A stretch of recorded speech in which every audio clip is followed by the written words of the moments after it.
Hello, my dear young friends and my scholars. You are most welcome in my channel Nayab Thoughts in English and myself Renu. और आज मैं आपको कराने जा रही हूँ class 8 Honey due chapter number 7 A Visit to Cambridge and it is written by Firdaus Kanga. और इसके टेक्सुअल क्वेश्चन आंसर आज हम डिस्कस करेंगे, but before discussing textual question and answer I am giving you recapitulating the chapter. मैं आपको एक छोटी सी summary chapter की बात समझा रही हूँ, जैसे कि चैप्टर थोड़ा सा आपको आगे क्लियर हो जाए, क्वेश्चन आंसर भी इजीली ग्रास्प हो जाए। The lesson a visit to Cambridge, it is Cambridge England में है। और फिरदौस कंगा की विज़िट है कैम्ब्रिज में, इंग्लैंड में जाकर के। और क्योंकि फिरदौस कंगा एक जर्नलिस्ट हैं, पत्रकार हैं, और पूरी दुनिया का चक्कर लगा चुकी हैं। हालांकि वो भी हैंडीकैप हैं और व्हील चेयर पर चलते हैं, और उनको ब्रिटल बोन्स की प्रॉब्लम है। ब्रिटल बोन्स का मीनिंग उनकी हड्डियाँ जल्दी आसानी से टूटने वाली हड्डियाँ हैं। तो लेकिन सभी लोगों के लिए वो इंस्पिरेशन है। और फिल्म में भी कई एक फिल्म में भी उन्होंने बहुत कुछ राइटिंग वर्क किया है। और वो जो है इंग्लैंड जाते हैं, कैम्ब्रिज जाते हैं। और इस चैप्टर के अंदर जो है उनकी विज़िट जो है कैम्ब्रिज के डिस्क्राइब की गई है, और कैसे कैम्ब्रिज यूनिवर्सिटी में जाते हैं और इंटरव्यू लेने जाते हैं। किसका? स्टीफन हॉकिंग का। स्टीफन हॉकिंग कौन है? स्टीफन हॉकिंग एक एस्ट्रोफिजिस्ट हैं, जो कि प्लांट, जो कि स्टार्स या ऐसे ही ल्यूमिनस बॉडीज़ की जो स्टडी करते हैं, तो वो फिज़िक्स हैं। लेकिन स्टीफन हॉकिंग जो है वो इतने ज़्यादा हैंडीकैप है, पूरी बॉडी उनकी पैरालाइज है, और वो all the time he sits on the chair. ही उसका सिर्फ चेयर पे बैठे रहते हैं, व्हील चेयर पे। और कंप्यूटर से या सिंथेसाइज़र से, वोकल सिंथेसाइज़र से, और या फिर एक हाथ में स्विच लेकर के सब चीज़ों को, अपनी आवाज़ को ऑपरेट करते हैं। ही कैन नॉट स्पीक, बोल नहीं सकते हैं। तो फिरदौस कंगा ने उनसे जो है उनका इंटरव्यू लेने के लिए उनका अपॉइंटमेंट लिया। तो उन्हें बिल्कुल भी नर्वस थे फिरदौस कंगा। उनको लगता था कि पता नहीं अपॉइंटमेंट मिलेगा या नहीं मिलेगा, लेकिन उनको अपॉइंटमेंट हाफ एन आवर का मिल गया। हालांकि उन्हें जो है वो 1 घंटा उनके साथ बिताने का मिला, लेकिन शुरू में उनको आधा घंटा ही मिला था ना। स्टीफन हॉकिंग जो हैं वो सक्सेसर हैं, उत्तराधिकारी हैं आइजैक न्यूटन के। हालांकि अब इनकी डेथ हो चुकी है, और आइजैक न्यूटन के जो है वो उत्तराधिकारी हैं, और कैम्ब्रिज यूनिवर्सिटी में उनकी ही चेयर के ऊपर बैठा करते हैं। तो उनकी जो बुक उन्होंने लिखी है, book a brief history of time, उनकी एक बुक है a brief history of time, written by Stephen Hawking. उनके पास में चैप्टर में बताया हुआ है, चैप्टर में इतनी इम्पॉर्टेंट बात दी हुई है कि फिरदौस कंगा ने उनसे सबसे पहले यही पूछा था कि डिसेबिलिटी जो है वो उनके लिए एक बेन है, लेकिन फिर भी वो जो है उनके पास कोई चॉइस है या नहीं है। तो उन्होंने कहा उनके पास कोई चॉइस नहीं है, लेकिन वो क्रिएटिवली जो है अपनी लाइफ को जी रहे हैं, और थ्रू क्रिएटिविटी उन्होंने बहुत सारे साइंस की ऐसी जो है वो इन्वेंशंस हैं या डिस्कवरीज़ हैं, और उनको जो है वो उन्होंने जो है वो किया है साइंस में की फील्ड में। तो जब फिरदौस कंगा जो है वो बैठे हुए थे, तो ऐसा लग रहा था कि जो स्टीफन हॉकिंग है वो बहुत गुस्से में आ रहे थे। क्यों? क्योंकि because he has lots of ideas in his mind and he was unable to express. उनके दिमाग में इतने सारे विचार आ रहे थे, लेकिन वो बोल नहीं सकते, हाथ पैर हिला नहीं सकते हैं, और वो स्विच की सहायता से बटन दबा दबा करके और कंप्यूटर से अपनी मैसेज को जो है वो कन्वे करते हैं। तो फिरदौस कंगा को लगा कि बहुत ज़्यादा गुस्से में आ रहे हैं ये। जब भी कोई उनसे मिलने के लिए आता है तो उन्होंने ये पॉजिटिवली कहा कि हाँ मुझे गुस्सा आता है, लेकिन ये गुस्सा जो है वो ऐसा नहीं है, बस इसलिए आता है कि भाई मैं अपने आइडियाज़ को जो है वो एक्सप्रेस कम्प्लीटली नहीं कर पा रहा हूँ। तो जब वो चेयर पर बैठे हुए थे और फिरदौस कंगा ने उनसे जब ये बात कही कि मेरे जैसे लोग आते हैं तो आप परेशान होते हैं, तो उन्होंने कहा हाँ। उनकी वन वे स्माइल, मुंह एक तरफ करके जो स्माइल है, उसको देखकर फिरदौस कंगा ने कहा कि ये जो है वो look the most beautiful man in the world, और ये संसार के सबसे ज़्यादा खूबसूरत व्यक्ति हैं।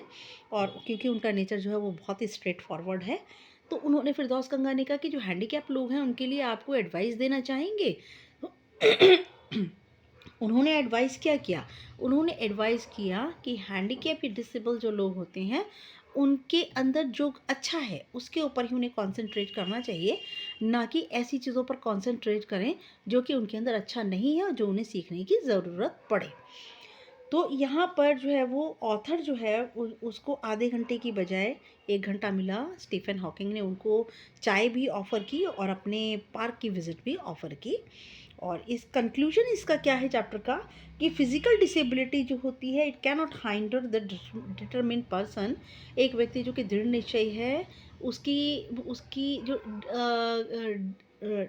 डिसेबिलिटी है, फिजिकल डिसेबिलिटी है, शारीरिक अपंगता है, वो उसे रोक नहीं सकती अगर उसके इरादे मजबूत हैं। तो नाउ कॉम्प्रिहेंशन चेक पर चल रही हूँ मैं। Comprehension check number 1, question number 1, Cambridge was my metaphor for England to the writer. और कैम्ब्रिज जो है मेरे लिए इंग्लैंड का एक रूपक था और राइटर के लिए। क्यों? क्योंकि England was famous for Cambridge. इसमें से 4 ऑप्शंस दिए हैं, एक को टिक करना है, तो मैंने ऑप्शंस नहीं लिखी हैं, मैंने डायरेक्टली आंसर को आपके सामने रख दिया है। और England was famous for Cambridge, क्यों? उनके लिए इंग्लैंड जो है वो कैम्ब्रिज जो है वो इंग्लैंड का ही रूपक है। क्यों? क्योंकि इंग्लैंड जो है वो फेमस है किसके लिए? कैम्ब्रिज के लिए, कैम्ब्रिज यूनिवर्सिटी के लिए। Now the writer phoned Stephen Hawking's house. Writer ने स्टीफन हॉकिंग के घर पर फ़ोन किया from the nearest phone booth. नज़दीकी फ़ोन बूथ से उन्होंने उनके यहाँ पर फ़ोन किया। Every time he spoke to the scientist the writer felt guilty. और हर बार जब भी वह उस वैज्ञानिक से बात करते, स्टीफन हॉकिंग से बात करते, तो राइटर को बहुत ही अपने आप को बुरा महसूस होता, क्योंकि he force the scientist to use his voice synthesiser. और क्योंकि वो उन्हें, इस वैज्ञानिक को मजबूर कर रहे थे कि वो अपनी आवाज़ का जो सिंथेसाइजर है, म्यूज़िकल इंस्ट्रूमेंट है, उसका यूज़ करें। I felt huge relief in the possibilities of my body. I felt huge relief. मैं अपने आप में बहुत ज़्यादा आराम महसूस करता हूँ क्योंकि मेरे शरीर में जो है पॉसिबिलिटीज़ बहुत सारी हैं। In the given text, the highlighted words refer to shifting in the wheelchair, turning the wrist. और यहाँ पर जो है वो जो ये टेक्स्ट है वो किस लिए दिया हुआ है? ये टेक्स्ट जो है in the given context the highlighted words हैं पॉसिबिलिटीज़ ऑफ माई बॉडी, मैंने इसे हाईलाइट नहीं किया है। तो shifting in the wheel chair, turning the wrist, और व्हील चेयर में बार बार शिफ्ट होना और अपनी कलाई को मोड़ना, ये पॉसिबिलिटी उनकी बॉडी के अंदर है जिससे उनको बहुत ही ज़्यादा आराम मिलता है। Working with the text, answer the following questions. ये जो क्वेश्चंस हैं इनके जवाब आपको देने हैं। Did the prospect of meeting Stephen Hawking make the writer nervous? क्या स्टीफन हॉकिंग से मिलने की जो फ्यूचर है वो जो है राइटर को क्या करती है? नर्वस कर देती है, बेचैन कर देती है। इफ सो, अगर ऐसा है तो क्यों है?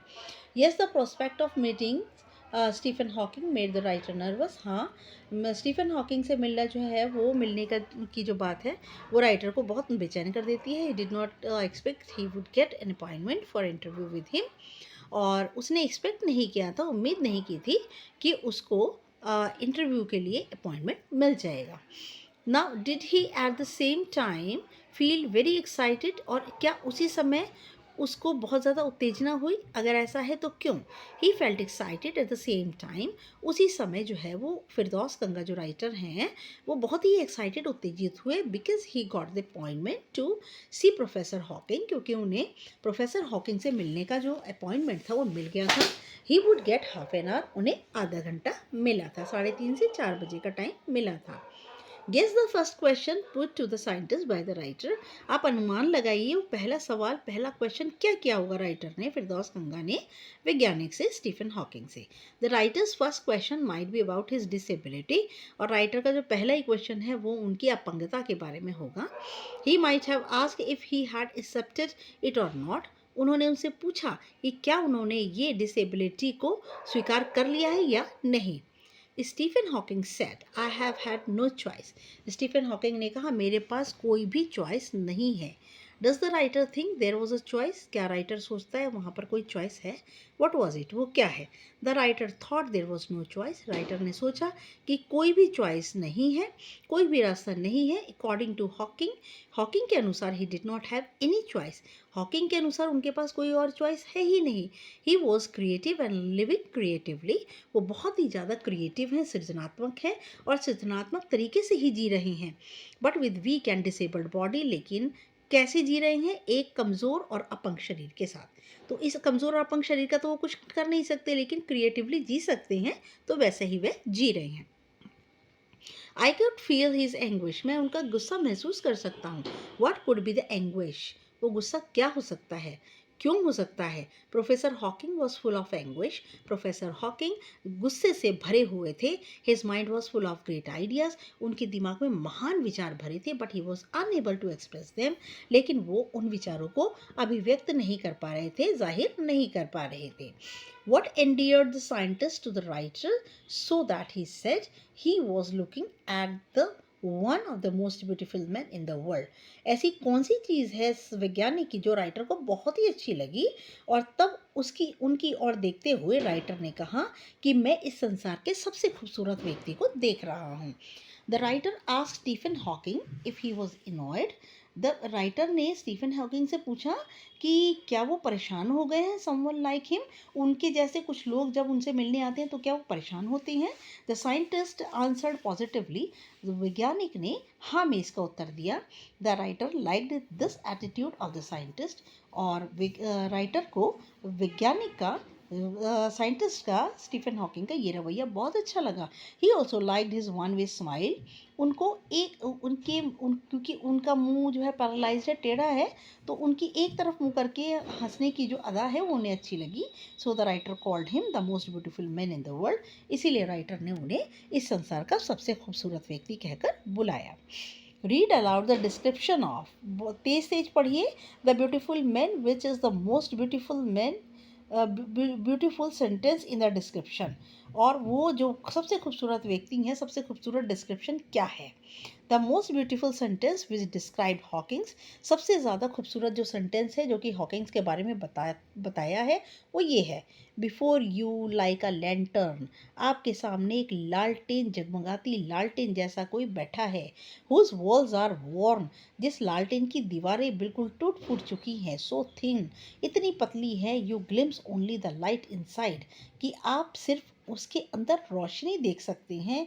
Is the incandescence of a man in the world, और यही इस चैप्टर का यही सार है मनुष्य की ज़िंदगी का। तो यहाँ पर जो स्टीफन हॉकिंग है उनकी बॉडी भी बिल्कुल वॉर्न आउट है, लेकिन उनके अंदर जो एक ग्लो है, ब्राइटनेस है, जो एक रोशनी है वो दिखाई देती है, और वो रोशनी जो है इतनी ज़्यादा इम्पॉर्टेंट है कि उस रोशनी की वजह से ही स्टीफन हॉकिंग बहुत ही सुंदर लगते हैं। If the lantern is the man, what would its wall be, अगर लालटेन मनुष्य है तो इसकी दीवारें क्या होंगी? The walls would be the physical body, जो दीवारें हैं वो हमारा भौतिक शरीर है, दैट इज़ ह्यूमन बॉडी, और वो है मनुष्य का शरीर। What is housed within the thin walls, इन पतली दीवारों के भीतर कौन रहता है? दिस ब्यूटीफुल इनर सेल्फ, ये जो खूबसूरत हमारी आत्मा है। हिज सोल वॉज हाउस्ड, और वो आत्मा जो है रहती है with in the thin walls of his body, उनके शरीर की पतली दीवारों के अंदर ये जागृत हुई, क्रिएटिव हुई, रोशन हुई जो आत्मा है वो रहती है। What general conclusion does the writer draw from this comparison? इस comparison से, तुलना से राइटर क्या जनरल कंक्लूजन निकालता है? The writer draws the comparison, writer निकालता है तुलना, दैट एटर्नल सोल, की हमारी ना मरने वाली आत्मा, और इनर सेल्फ या हमारा भीतरी, is more important than transient body. इस जो है वो जो ट्रांजिएंट का मतलब हमारा शरीर जो कि परमानेंट नहीं है, और इस परमानेंट शरीर के अंदर हमारी एटर्नल आत्मा रहती है जो कि कभी मरती नहीं है। What is the scientist message for the disabled, अपंग लोगों के लिए वैज्ञानिक का क्या संदेश है? Professor Hawking gave a beautiful message for disabled, अपंग लोगों के लिए उन्होंने, प्रोफेसर हॉकिंग ने बहुत सुंदर एक मैसेज दिया है, संदेश दिया है। He said they should concentrate on what they are good at, उन्होंने कहा है कि अपंग लोगों को उस पर ही ध्यान लगाना चाहिए जो उनके अंदर सबसे ज़्यादा अच्छा है। They do not copy normal people, उन्हें सामान्य लोगों की नकल नहीं करनी चाहिए। Why does the writer refer to the guitar incident? Writer ने गिटार की जो घटना है उसे क्यों बताई। विच आइडिया डज इट सपोर्ट, कौन सा आइडिया है जो इसे सपोर्ट करता है। The writer spend many years in learning a big Spanish guitar, writer ने बहुत सारे साल बिताए एक बड़े स्पेनिश गिटार को सीखने के लिए। One night he लूजन it's string willingly and happily, और एक रात में उन्होंने अपनी इच्छा से और खुशी से उसके सारे तार ढीले कर दिए। क्यों? क्योंकि ये चीज़ उन्हें सीखनी पड़ रही थी, ये उनके अंदर खासियत नहीं थी। और स्टीफन हॉकिंग के अनुसार डिसेबल लोगों को वही काम करना चाहिए जो उनके अंदर सबसे ज़्यादा अच्छा है। तो इसीलिए उन्होंने गिटार बजाना जो है वो, उसको गिटार के जो तार थे उसको लूज कर दिया। This incident supports a wonderful idea, ये जो घटना है एक बहुत ही सुंदर विचार को सहायता देती है। That the disabled people should practice only, कि अपंग लोगों को सिर्फ उसी की का अभ्यास करना चाहिए what they are good at, जिसमें वे सबसे अच्छे हैं। The writer expresses his great gratitude to Stephen Hawking. What is the gratitude for? और राइटर जो है उनको बड़ा ही भारी आभार स्टीफन हॉकिंग को देता है। और क्या है वो आभार, क्या है? The writer was grateful after meeting with Stephen Hawking, Stephen Hawking से मिलने के बाद राइटर बहुत ज़्यादा आभारी है। He got inspiration from him, और उनको एक प्रेरणा उनसे मिली। Complete the following sentences taking their appropriate parts from both the boxes below. दो बॉक्सेस नीचे दिए हुए हैं, एक सेंटेंस दिया है जो कि आधा है, तो उन दोनों बॉक्सेस में से एक एक सेंटेंस लेकर के और इस क्वेश्चन वाले सेंटेंस को कंप्लीट करना है। There was his assistant on the line. Line पर उनका असिस्टेंट था। I told him I had come in a wheel chair from India, मैंने उन्हें बताया कि मैं बहुत दूर से व्हील चेयर से इंडिया से आया हूँ। You get fed up with people asking you to be brave, आप ऐसे लोगों से बहुत ज़्यादा परेशान हो जाते हैं जो कि आपको बहादुर होने के लिए कहते हैं। As if you have a courage, ऐसा लगता है जैसे आप में साहस तो है।